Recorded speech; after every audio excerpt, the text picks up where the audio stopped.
Hey guys, I thought I would try something new. Welcome to my car, where I do a ton of driving, and I have been turning that time into my time to study race and racism and racial justice by listening to an amazing series of audiobooks and podcasts. And so often I get to, the end of a drive and I'm freaked out, and heart and mind are full of something that I'm trying to process on, and I want to share it, but I don't always have time to write it up.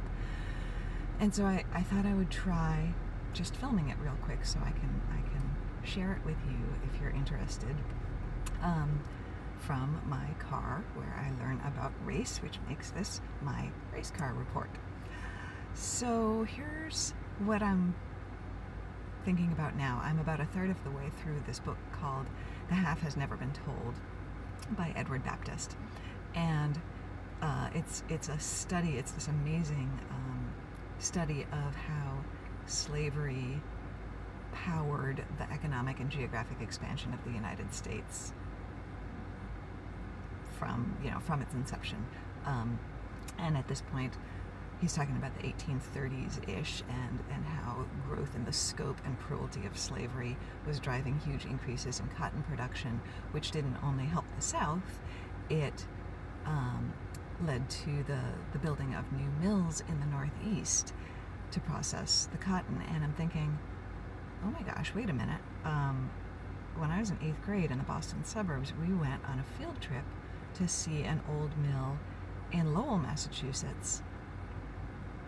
Oh my gosh, I hope that was a woolen mill.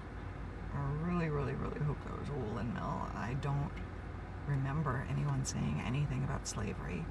I remember, hearing about mistreatment of mill workers, and about the growth of the New England economy. But so then when I finally finished my drive, I Googled quickly, and no, that was a cotton mill. That was a cotton mill, and we don't grow cotton in Massachusetts. So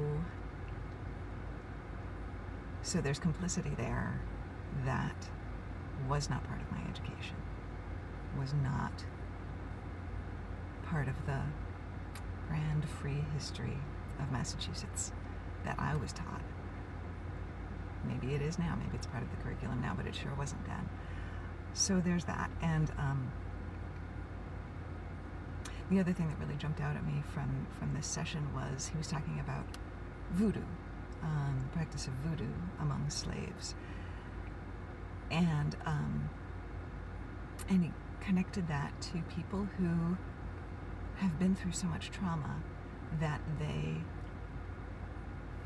are dead inside. They're so damaged psychically that they can't even speak, but they're still forced to work. And